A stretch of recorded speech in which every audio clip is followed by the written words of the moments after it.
If you've ever fantasized about a threesome, being dominated, or public sex, you're in good company. In fact, research shows that almost everyone has sexual fantasies, and the top ones might surprise you.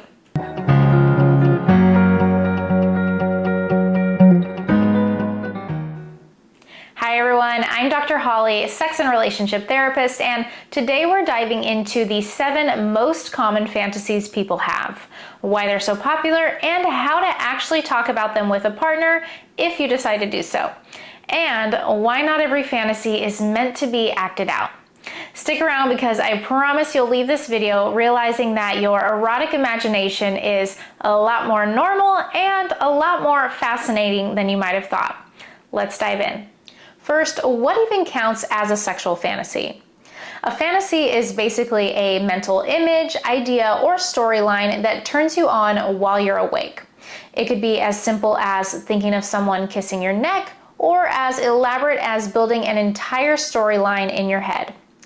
But one of the most important things to know about fantasies is this: just because you imagine something doesn't mean that you actually want to do it in real life. That's a huge myth, and it actually causes a lot of shame and distress in the clients that I work with. Fantasies are more like a mental playground. They give your brain space to explore, play, and take a look at ideas that might be thrilling, scary, or even totally impractical. And here's where it gets really interesting. Psychologist Jack Morin, in the book The Erotic Mind, describes what he calls the paradox of desire. Basically, the things that turn us on often are mixed with a little bit of pleasure and a little bit of taboo, tension, or even fear. That edge is what makes them so powerful. But it's also why people can feel conflicted about sharing them or even thinking of them in the first place. So now that we've set the stage, let's get into some of the research. Dr. Justin Lehmiller surveyed over 4,000 Americans about their sexual fantasies. 97%, basically everyone, said that they had at least one fantasy, and most people had many. When researchers looked at the answers, they found that 7 themes came up again and again. I'm going to walk you through each one, and as I do, I'd love for you to think about which of these feel most relatable to you, and if you feel comfortable, tell me in the comments which surprised you the most. Number 1, multi-partner sex. Threesomes, orgies, gangbangs, you name it, this was the single most common category. More than 95% of people said that they had some version of this fantasy. And most people weren't focused on who was there, but more on the experience itself. Being the center of attention, feeling desired by more than one person at once, and men were more likely to imagine 2 women and themselves, whereas women were more likely to imagine 2 men or same-gender threesomes. And why is this so popular? Well, for a lot of people, it's about novelty and abundance.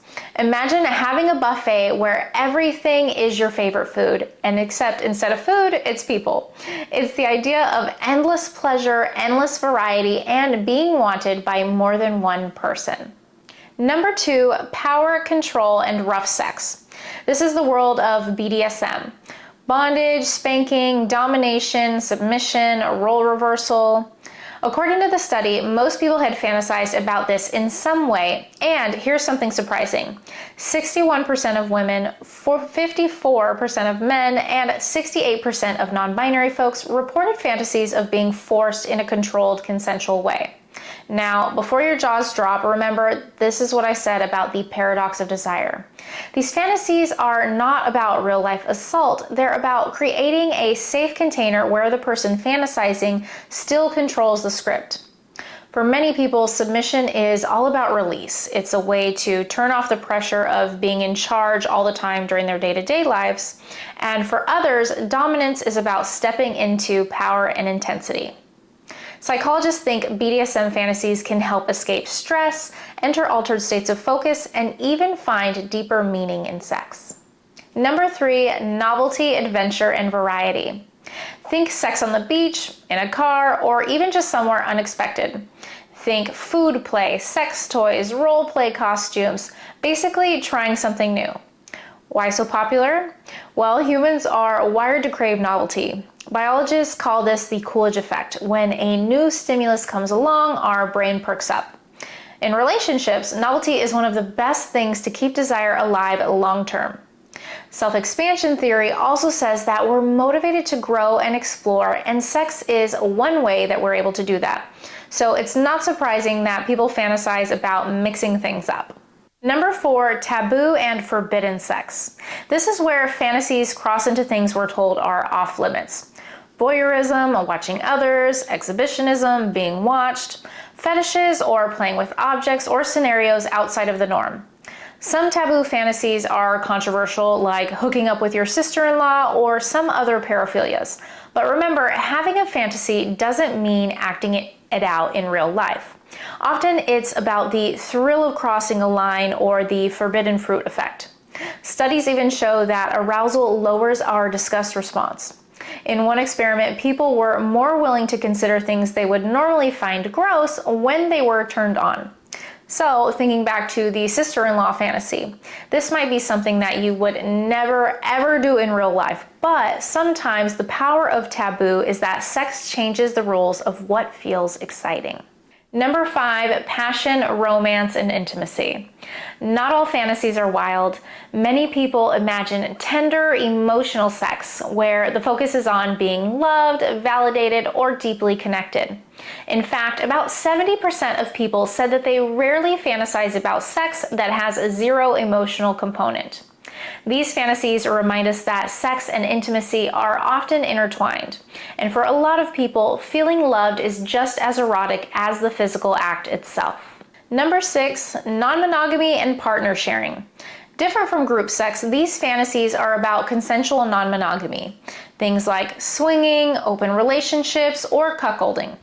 In a Lehmiller study, 79% of men and 62% of women had fantasized about open relationships. These scenarios aren't necessarily about cheating, they're about curiosity, variety, and the idea of expanding intimacy with more than one person. And finally, number 7, erotic flexibility and gender bending. Cross-dressing, gender play, swapping bodies, or exploring sexuality outside of your usual orientation. Nearly 1 in 3 men and 1 in 4 women reported fantasizing about being with a trans partner, and many imagined themselves being in another gender themselves. For heterosexual women especially, same-sex fantasies were common. These fantasies reflect how fluid gender and sexuality really are and how our erotic imagination pushes us beyond rigid categories. So those are the 7 most common categories of sexual fantasy: multi-partner sex, power play, novelty, taboo, passion, non-monogamy, and gender bending. Which of these surprised you the most?